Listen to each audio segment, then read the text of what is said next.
Ito hindi madalas na pag-uusapan. Let's talk about ADHD and being a Christian.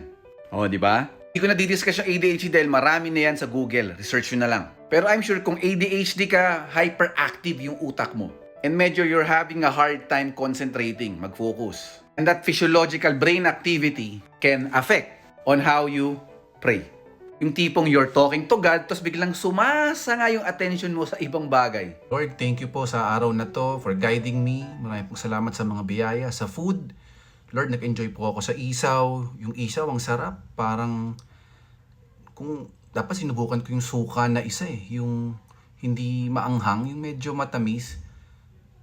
Subukan ko kaya yung fishball. Ay, balik.